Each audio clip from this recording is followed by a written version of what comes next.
Hey everyone, in this video I'll show you how to make this knit look crochet vest. It is adjustable for size and I show you how to do that in the video, as well as provide centimetre and inch measurements in case you want to make this vest with a different weight yarn and a different size hook. It's turned out to be quite a handy piece because I can wear it with nothing underneath for those warmer days, or with a shirt or skivvy underneath if it's a bit chillier.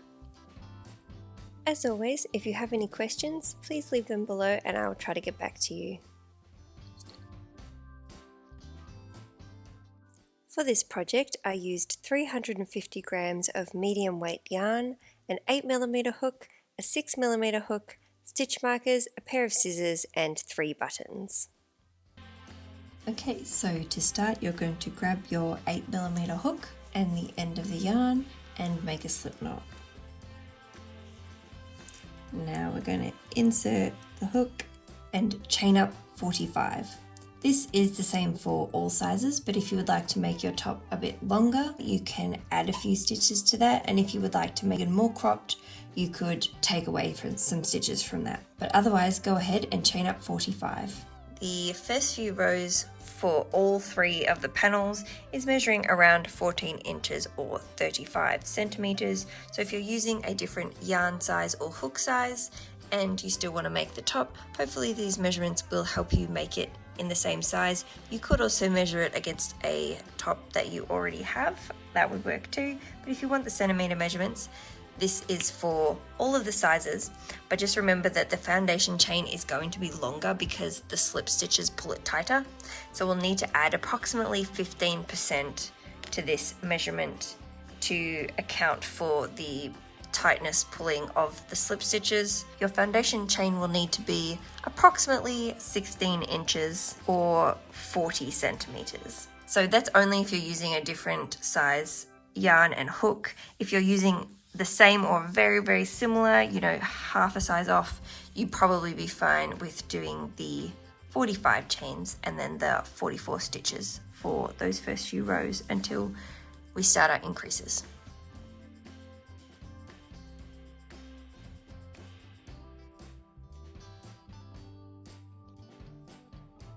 Alright, so now you've got your chain up of 45. We're going to skip that last chain that we did and use that as our turning chain. So we're going to go into the next chain along, the second one from the hook, and do a slip stitch. So for that you just insert, yarn over, pull through, and then pull through again. So now we're just going to go down the rest of the row doing our slip stitches. This is the crochet stitch that looks a fair bit like knitting, and while it is time consuming, it definitely looks cool when it's done. So just go ahead going all the way down, doing slip stitches into every chain, and in the end you will have 44 stitches in this row. And I'm just doing my last slip stitch. And now we're going to chain up 1 and turn around. So now for this row we're going to do the same thing. We're going to do slip stitches, but we're going to go into the back loop only. So you can see there's this sort of V. The part of the V that's closest to your body is the front loop, and the one that's furthest away is the back loop. So we're going to go through that back loop only, and we're not going to go into the turning chain. So we're going to go into that first stitch, in through the back loop only, and we're going to do a slip stitch. So now we're going to go down the rest of the row going into the back loop only with our slip stitches, and we're going to do 1 back loop slip stitch into every stitch. And when you get to the end, we're going to do the same thing we did last, and we're going to chain up 1, turn around, and come back down. So you need to keep going until you have reached the end of row 4. So we're not counting the foundation chain as a row. So I've finished my first row and this is my second row. After this row, I'm going to do 2 more rows and join back in at the end of the row because we're going to do an increase, but I will show you what to do. So join back in at the end of row 4, having done 44 back loop slip stitches in every row. So now I've made it to the end of row 4 and I just have that one last stitch to go, and we're just going to do 2 slip stitches into that same back loop just there. So go ahead and do one back loop slip stitch. And now back into that same back loop, another back loop slip stitch. So we've just done an increase of 1. Now we're going to chain up, turn around, and go back to doing rows of just 1 back loop slip stitch into every stitch. So we're not going to do any increases in this row. So this is going to be the pattern for the next little while, basically doing an increase at the end of every 4th row. So the first 3 rows will have no increase or decrease, and then the 4th row will have an increase at the end of the row. These are the row counts for each of the sizes, as well as the centimetre and inch measurements if you're using a different yarn or hook size. So for an extra small, you'll need to do 18 rows, a small is 20, a medium is 22, a large is 24, an extra large is 26, 2XL is 28, and a 3XL is 30. So if you're using a different hook and yarn size, just make this panel as wide as you need to make it until you reach the centimetre or inch measurements that I've given for the size that you want to make. So you can go ahead and do as many rows as you need to do for your size. For me, I'm making it in a size small, so I am going to go up until the end of row 20. So I'll be doing an increase on row 4, 8, 12, 16 and on row 20, which is where I will meet you. So join back in when you've done as many rows as you need to do for your size. So once you've made it to the end of that row that you are working up to, it's flat at the bottom and it's got a bit of an angle at the top because of the increases we've done on every 4th row. Up until this point, it's exactly the same for both of the front panels and the back panels, so it doesn't matter what panel you're working on, you're going to do this exact thing every time with the exact same number of rows and stitches. And I am up to the end of row 20, which for me is an increase row, but your last row might not be an increase row, but I'm going to do my increase into that last stitch. So now for the back panel, you're just going to do rows with no increases or decreases. So I'm now going to turn around and it's going to be exactly the same as all the rows that we did previously that don't have any increases. And you're just going to go ahead and do 54 rows for a small, and these are the number of rows that you need to do for the other sizes. For an extra small, you'll need to do 48 rows, a small is 54 rows, a medium is 60 rows, a large is 66 rows, extra large is 72 rows, 2XL is 78 rows, and 3XL is 94 rows. And again, if you're using a different yarn and hook size and your top is measuring a bit differently to mine, you can keep going until you reach the centimetre or the inch measurement for the size that you want to make. So once you get to the end of this row, you'll chain up 1, turn around, and continue going back and forward with no increases until you have done as many rows in this section as you need to. So once you've finished your rows, your back panel should be looking something like this. So this is our first section here, which for me I did 20 rows, and then I've got my straight across back section, which for me making a small was 54 rows, but that would just be dependent on your size. So now basically what we have to do, so I'll zoom out a little bit here, is we're just going to mirror what we did on this side and we're going to do it on the other side. So basically we're going to be doing a 1 decrease for every 4th row to mirror what was on this side, but you'll need to start on the same number that you ended on. So for me, I ended on an increase row, so that means I'm going to need to start on a decrease row, and then I'm going to do 3 rows with no decreases, and then the 4th row is going to have a decrease. And that's going to be the same no matter what size you do, so however many decreases you did for this side, you'll need to do that for that side, and I will put that up on the screen. Basically, because I ended with the increase, we're going to start off with a decrease. So I've chained up 1, and I'm turning around, and now into those first 2 back loops I'm going to do a decrease. So I'm going to insert into that first back loop, yarn over, pull through, and then straight into that second back loop I'm going to insert, yarn over, pull through, and then I'm going to pull through 2. So that is a slip stitch back loop decrease. So now I'm just going to go ahead the rest of the row as normal, And so for the next 3 rows, I'm not going to do any increases or decreases. I'm just going to do rows with 1 back loop slip stitch into every stitch of the previous row. But then when I get to that 5th row, so this is row 1, I'm going to do 1, and then 2, 3, and 4 are going to have no decreases. So row 5 in this section is going to have another decrease, just like we did there. So if you want to see the decrease again, join back in and I will show you one more time, and then you can continue on until you've done as many rows as you need to do in this section, which for me, doing a small is 20 rows, but this is how many you'll need to do for the other sizes. Okay, so now I'm almost up to the end of the 4th row in this section since we did the decrease. So I did the decrease on row 1 of this section, and now I'm up to the 4th row, but you will be doing the reverse of whatever you did for the start of this panel. So whatever you did here, just do it in reverse. And so I'm just going to do 1 back loop slip stitch into those last 3 stitches. Then I'm going to chain up 1, turn around, and then now I'm going to do a decrease into those first 2 stitches, because this is now the 4th row since I started doing the decrease.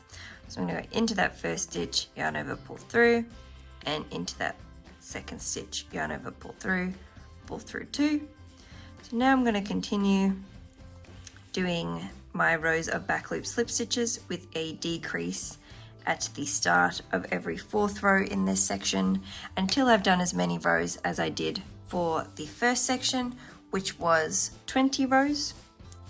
So because I did the 5 increases on this first half of the front panel, I'm going to be doing 5 decreases on this part of the panel. So I'm going to be doing the decreases on row 1, row 5, row 9, row 13, and row 17, and then continue on to 20. So once you finish the back panel, you'll need to go ahead and do that first shoulder chunk again. So for the size small, that was the first 20 rows, but you'll just do the same that you did for your back panel. And once you get to the end of that first chunk, instead of going straight across the back, we're going to start bringing it down for the neckline. So go back to that part and finish that section, and then join back in at the video here and I'll show you how to do the neckline. I will leave timestamps in the description, so hopefully that will make it easier to jump around.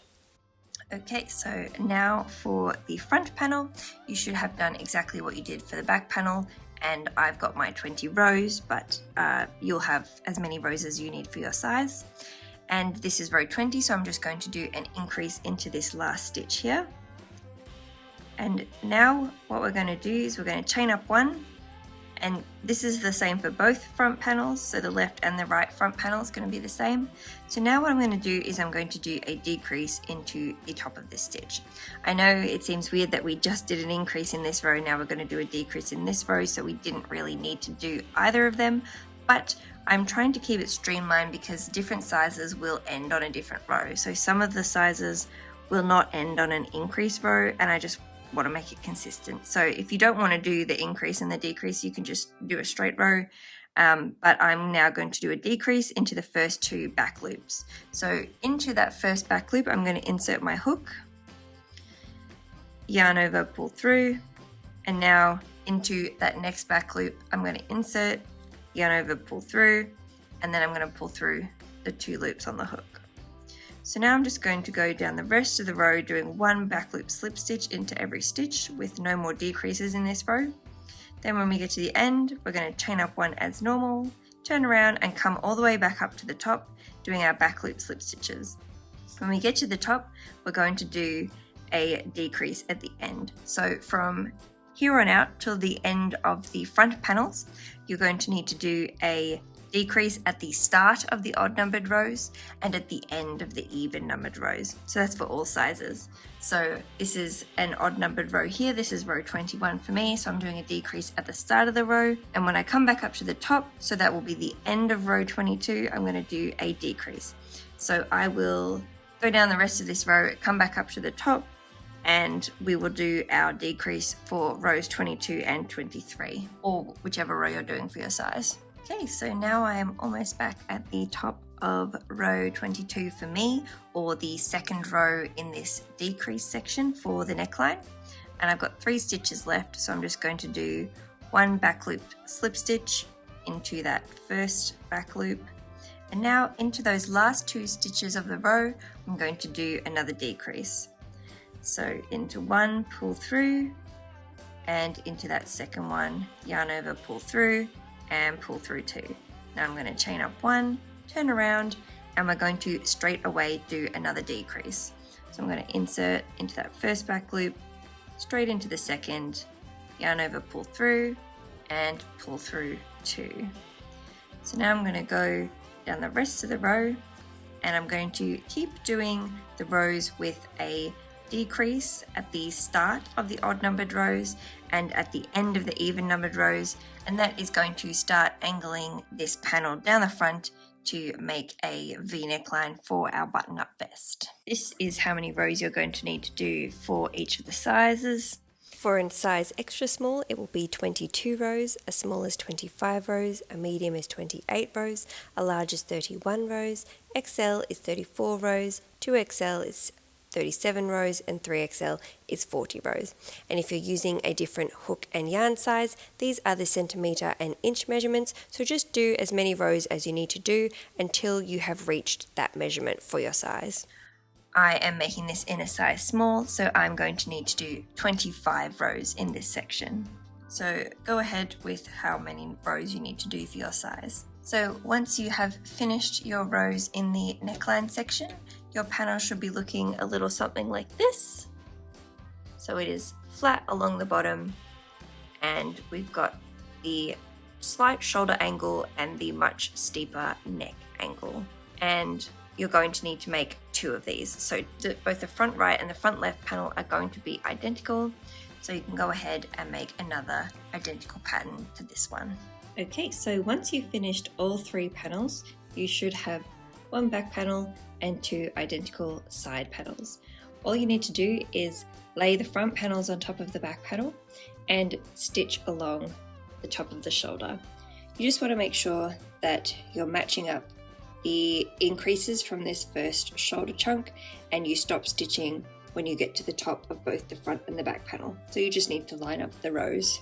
Because all the panels are identical, it doesn't matter which panel you put on which side or which way they're facing, but if you did make a mistake that's more obvious from one side, then I would recommend putting that on the outside now, so then when you stitch it up, you can flip it in the other way and it will hide the stitches a little bit better. I don't normally show the mistakes that I make while I'm working on a project, because most of the time if I make a mistake I catch it pretty quickly and I go back and fix it, and it's normally at a time when I'm not filming.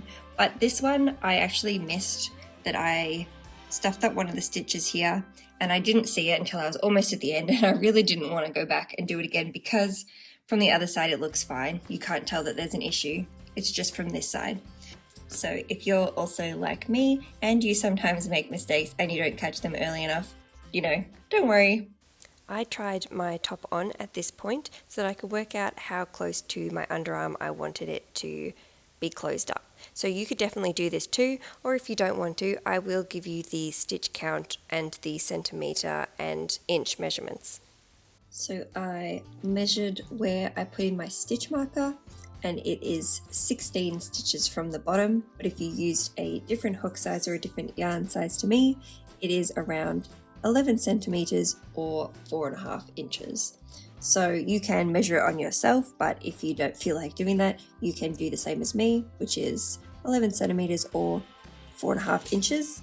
So now I'm just going to take my darning needle and my yarn and stitch up to the 16th stitch, which is where I've got my stitch marker. So you can just go ahead and seam up both of your sides as well, and also make sure that you have the good sides in. So this will be my good side and that's my good side, and they're facing each other. So just like we did for the shoulder, you can now stitch up the side, and then we're going to get started on the trim. For the trim, I'm actually going to use a 6mm hook instead of an 8mm hook. And this is mostly just because single crochet stitches are a bit bigger and gappier than the slip stitches, and so I don't want the trim to be too gappy. But if you only have one hook, that's fine. You could definitely use the same hook for both. I just wanted my slip stitches to be a bit more loose and relaxed so that they wouldn't be too firm. So to get started on the ribbing that goes around the bottom of the top, we're just going to grab our yarn and our 6mm hook, make a slip knot, and I'm going to do a chain up of 10. This is the same for all sizes.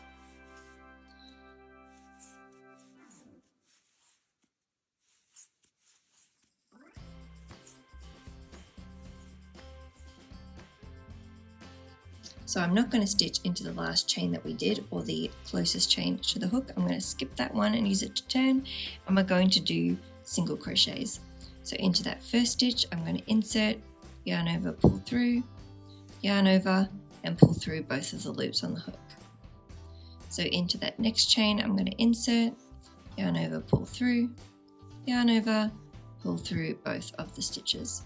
Then you're just going to go down the rest of the row, doing single crochets.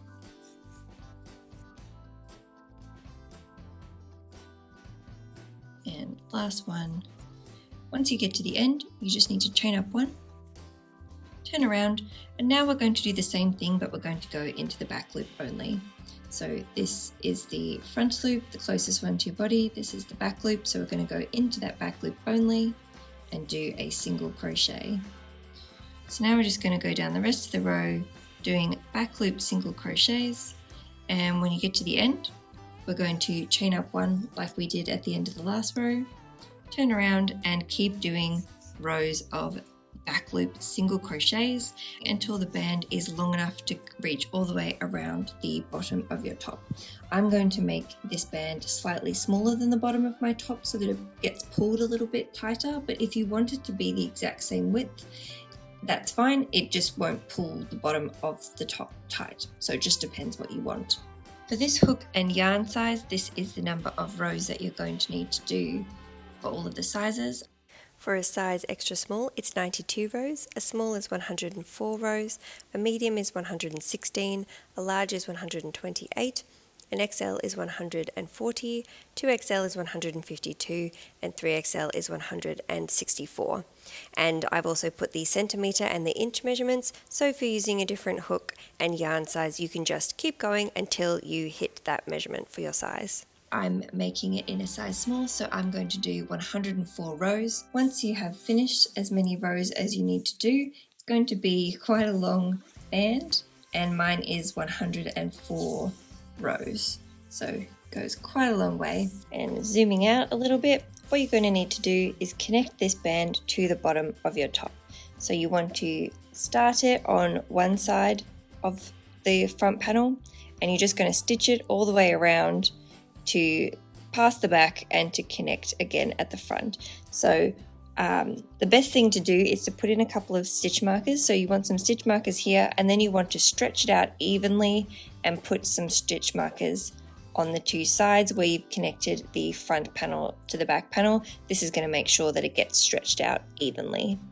So grab your darning needle and your stitch markers and stitch the bottom band onto your vest, making sure that it's stretched out as evenly as possible the whole way around. So now for the trim to go around the neckline. We're going to start off the same by creating a slip knot.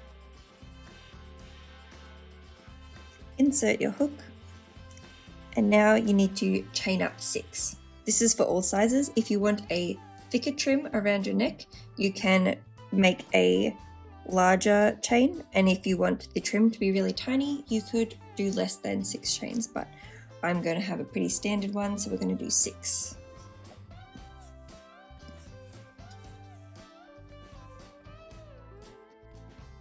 And now we're not going to stitch into that first stitch, we're going to use that as our turning chain, and I'm going to go into the second chain from the hook, and I'm going to do a single crochet. So insert, yarn over, pull through, yarn over, pull through both of the loops on the hook.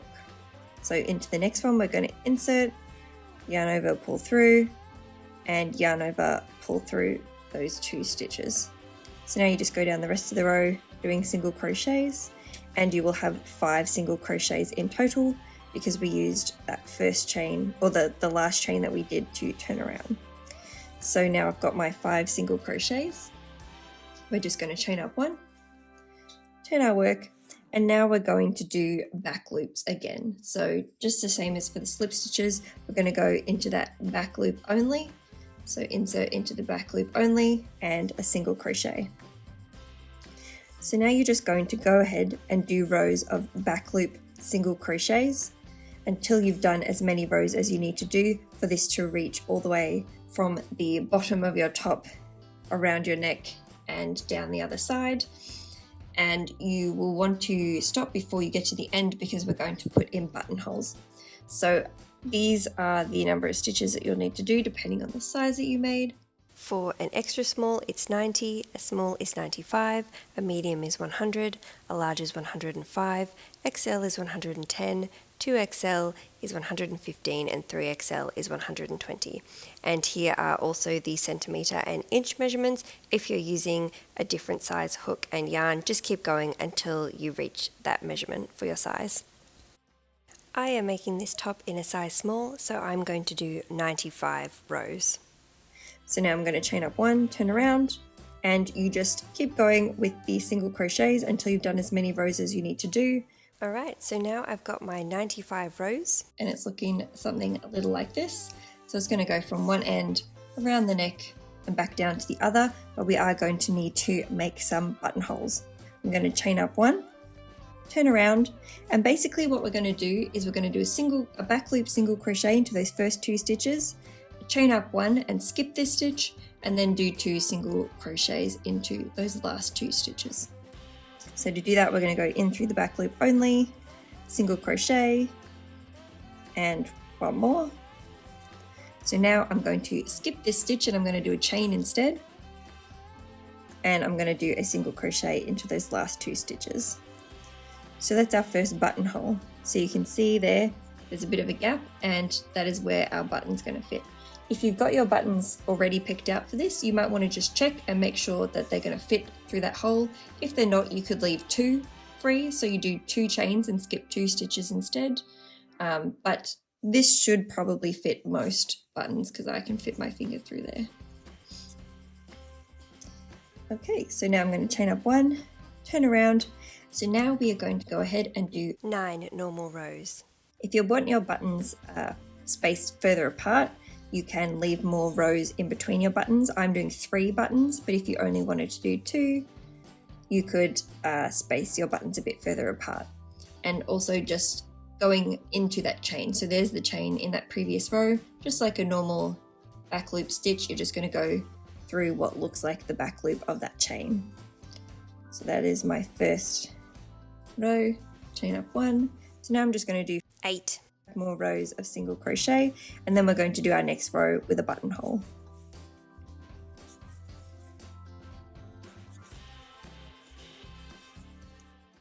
So now we've got 10 rows including the buttonhole, or 9 without. And you can see here is the buttonhole. If you are finding it hard to keep track, just pop in a stitch marker so that you don't lose track of your buttonholes. Now we're going to do our next buttonhole row. So I'm going to chain up 1, turn around, and we're going to do the same thing. Back loop single crochet in the first 2 stitches, chain, and then back loop single crochet in the last 2 stitches. So I'll go ahead and do those first 2, chain up 1, skip that 3rd stitch, and 2 back loop singles. So now we're going to do the exact same thing again, chain up 1 and 9 more regular rows. Then we're going to do our last buttonhole stitch and then 2 more rows, but I will take you through that if you want to see.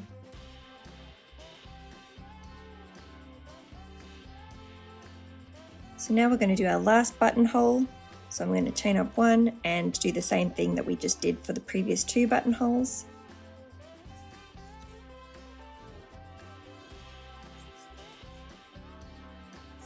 And now I'm going to chain up 1, and we're just going to do 2 regular rows with back loop single crochets. So same thing that we did before, but instead of 6 rows, I'm just going to do 2 rows, and that is going to finish off our neckline trim. Alright, so once you've finished, you just need to chain up 1, and you're going to need to pull a fairly long tail. We're going to use the tail to stitch the neckline trim on. So once your tail is long enough, you can just cut off the end, and we're going to use that to stitch it to our top. We're going to stitch down our neckline trim. So basically you're going to grab your neckline trim and connect that to the bottom of your waistband ribbing, and it's going to go all the way around your neck. And you also want to make sure that this is stretched pretty evenly all the way around, though I would recommend pulling it a little bit tighter around the back of the neck just to make sure that the neck hole is not going to start gaping and this isn't going to stick up.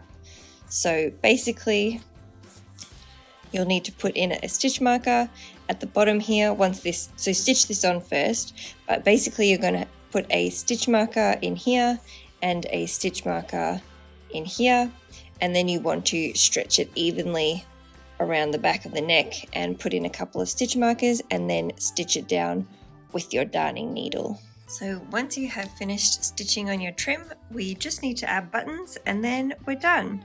So I'm going to find the buttonholes, and I've got one here. There's my next one and my first one.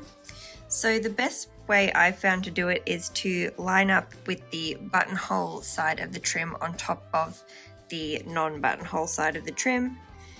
Find that buttonhole, grab your button, and I found these cute little ones that have like little oranges, and thread it with your yarn. It'll depend a little bit what style button you're using, how easy it's going to be to thread it before you stitch it on.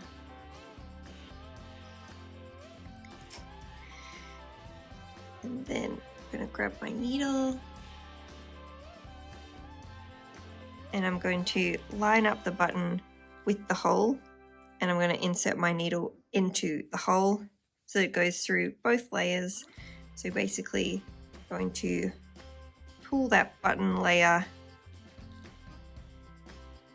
over, and now you know exactly where your button needs to go. Obviously there's lots of different ways to do this, so do it whichever way you prefer, but I just find that the easiest to make sure that it's lined up.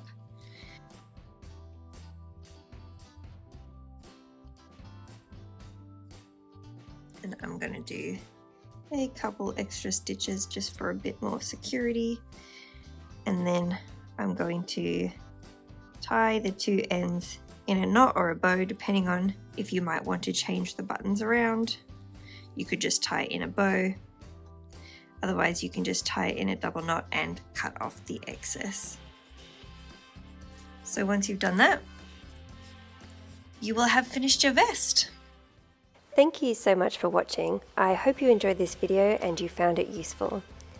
If you make any of my creations, please feel free to tag me on Instagram at StephTashi_handmade, because I love to see what you've made.